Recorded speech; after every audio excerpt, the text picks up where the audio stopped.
Bismillahirrahmanirrahim. Assalamualaikum warahmatullahi wabarakatuh. Bapak-bapak, ibu-ibu, mas-mas, mbak-mbak, khususnya adik-adikku sekalian yang dirahmati Allah dimanapun Anda berada. Kembali di IIP Channel bersama saya, IIP Wijayanto. Kali ini kita akan membahas tema 3 tanda-tanda mantan mulai menyadari bahwa orang ketiga tidak pernah mencintainya. Jadi kehadiran mantan ini sebenarnya tidak terlalu diinginkan juga oleh orang ketiga. Cuman karena orang ketiga mungkin sedang rapuh pada saat itu, dia baru saja dikhianati oleh mantannya, oleh seseorang yang amat sangat dia cintai, seseorang yang dia menitipkan mimpi-mimpi dan harapannya untuk bisa menua bersama, tapi ternyata orang yang dia cintai mengkhianatinya. Maka dalam keadaan rapuh seperti itu ya, kan asal dapat saja.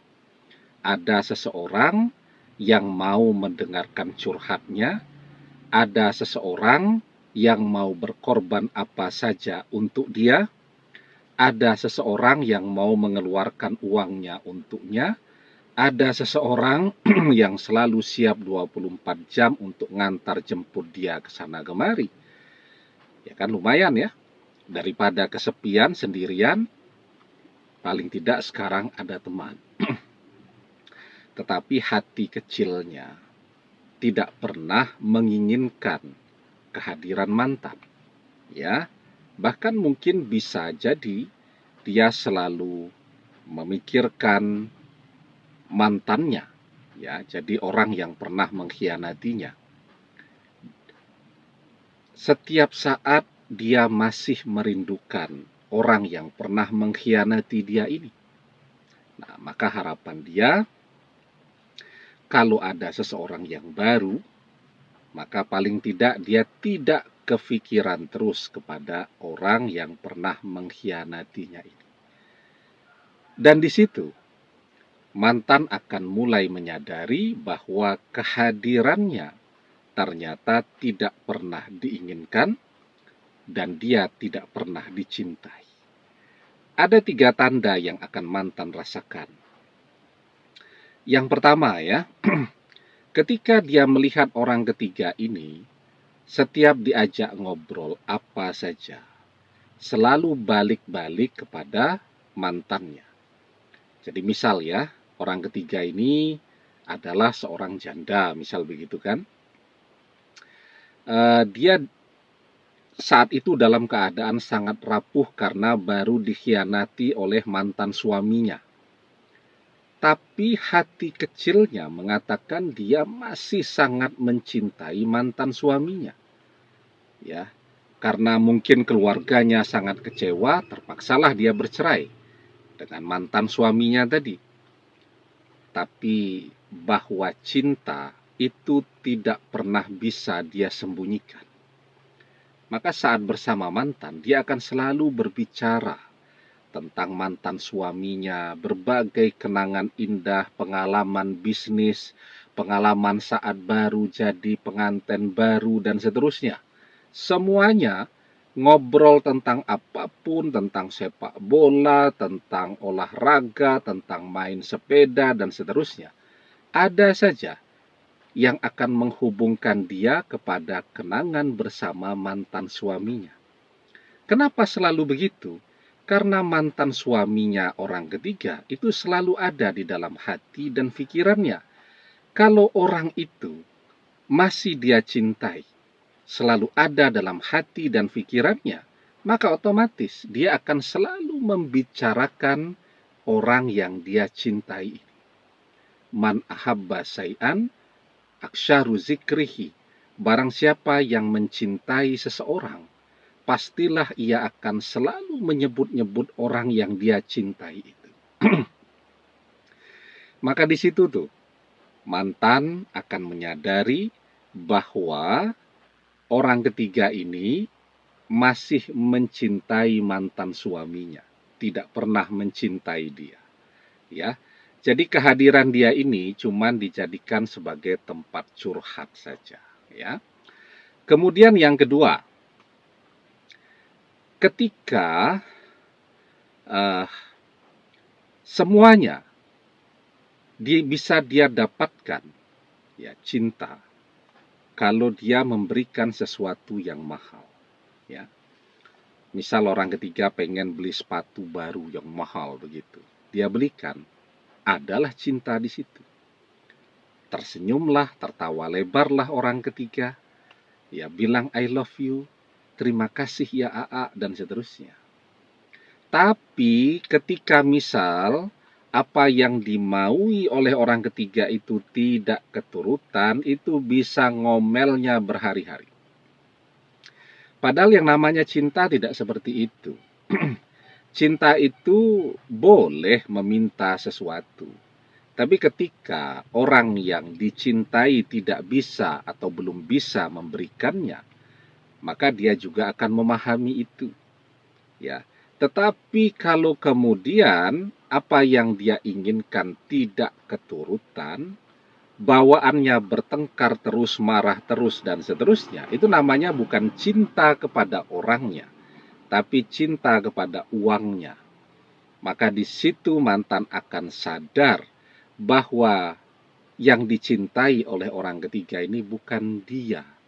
Kalau dia punya duit, dia bisa belikan apa saja yang diinginkan oleh orang ketiga, dia bisa mendapatkan cinta. Tapi kan namanya manusia, kadang punya duit, kadang bokeh, kadang ada pekerjaan, kadang nganggur, kan itu manusia biasa. Manusiawi sekali orang harus menjalani kehidupan yang demikian. Orang ketiga tidak peduli, ya. Kalau mantan bisa belikan apa yang dia inginkan, maka dia akan mencintai. Kalau mantan tidak bisa berikan apa yang dia mau, maka dia blokir semuanya. Ya, nomor telepon, media sosial, dan seterusnya. Barulah mantan stres itu, ya. Nyari ke tempat kerjanya, nyari ke kampusnya untuk bisa ketemu. Padahal dia pernah cerita, saat dia dikhianati oleh mantan suaminya, dia ke sana kemari mencari mantan suaminya tadi. Ya, ada yang bilang, pada saat itu masih jadi suaminya, ya, suamimu check in ke hotel tuh dengan cewek teman kuliahmu tuh. Wah, ya, langsung tuh pergi ke hotel. Suamimu lagi nonton ke bioskop, langsung nyusul ke bioskop. Ya, itu orang kalau cinta tuh begitu. Dia akan mencari. Nggak bicara sehari saja akan dia cari. Tapi kalau yang mantan rasakan, ya, kalau tidak dia yang jungkir balik untuk menemui, untuk mencari, dan seterusnya, ya orang ketiga masa bodoh saja. Ya, dia tahu rumah mantan di mana, tidak akan pernah mau dia datang duluan untuk melihat mantan. Nah, begitu. Disitulah mantan akan sangat menyadari bahwa dia tidak pernah dicintai, dia tidak pernah diinginkan oleh orang ketiga. Kalaupun dia menunjukkan dia mencintai, kalau dia pas punya uang saja, ya, artinya apa? Yang dicintai oleh orang ketiga adalah uangnya, bukan dia. Nah, yang ketiga. Tapi sebelum kita bahas lagi lebih jauh yang ketiga, jangan lupa, ya, yang belum subscribe untuk memencet tombol subscribe dan menyalakan lonceng notifikasi agar Anda selalu mendapatkan pemberitahuan video-video terbaru dari channel kesayangan kita ini. Dengan subscribe, doa-doa kita selalu terhubung sehingga kita selalu bisa berdoa bersama-sama, ya. Dan jangan lupa subscribe itu gratis, ya. Nah, yang ketiga nih. Orang ketiga tidak pernah berusaha untuk mendekatkan mantan. dengan keluarganya. Ya.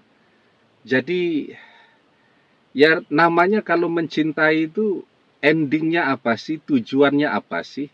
Kan untuk menikah. Untuk menikah kan tentu harus didekatkan ya. Diberikan kesempatan kepada mantan untuk mempresentasikan dirinya di depan keluarga orang ketiga. Tapi ternyata kesempatan itu tidak pernah ada. Ada saja alasan dari orang ketiga untuk menghindari itu. Ya, papi lagi sibuk, mami lagi sibuk, dan seterusnya, dan seterusnya. Nah, di situ ya mantan akan menyadari itu bahwa ini semua hasilnya akan sia-sia. Ya, tidak ada usaha dari orang ketiga untuk betul-betul mencintai dia dengan serius ya. Tidak ada usaha orang ketiga ya untuk membawa dia masuk sebagai bagian dari keluarganya. Sementara misal mantan sudah habis-habisan ya, semua keluarganya dia perkenalkan dengan orang ketiga. Kenapa? Karena dia mencintai. Kalau dia mencintai, apapun respon dari keluarganya, dia ingin mantan ini diterima oleh semuanya. Tapi mantan tidak melakukan yang sama dengan dia. Maka di situ dia akan sadar bahwa mantan tidak pernah mencintainya. Artinya apa? Ya, setelah semua yang dia butuhkan pada saat ini, semua manfaat sudah bisa dia ambil dari mantan, ya mantan akan dia tinggalkan. Ketika uang mantan habis, ya cinta pun akan selesai. Ya, nah, jadi itulah yang akan mantan rasakan ya. Mantan akan merasakan betapa tidak enaknya menjadi seseorang yang tidak pernah dicintai. Mantan akan merasakan betapa tidak bahagianya dan betapa menderitanya menjadi seseorang yang dikhianati. Nah, mantan kan pernah mengkhianati kita. Ya. Dan mungkin dia happy banget pada saat itu melihat betapa menderitanya kita sementara dia sangat bahagia bersama orang ketiga. Tapi tanpa dia sadari, keadaan akan berbalik. Ya, bahwa mantan akan merasakan penderitaan, bahkan lebih menderita daripada yang kita rasakan. Dan mungkin saat itu terjadi, kita menjadi orang yang sedang sangat berbahagia. La tushhiri samatata li akhika, fayarhamuhullah wa yabtalika. Janganlah kalian menampakkan kesenangan, kebahagiaan saat saudaramu menderita. Karena jika demikian, Allah akan merahmatinya dan justru memberikanmu kesusahan. Demikian semoga bermanfaat. Wallahu a'lam bissawab, billahi taufik wal hidayah. Assalamualaikum warahmatullahi wabarakatuh.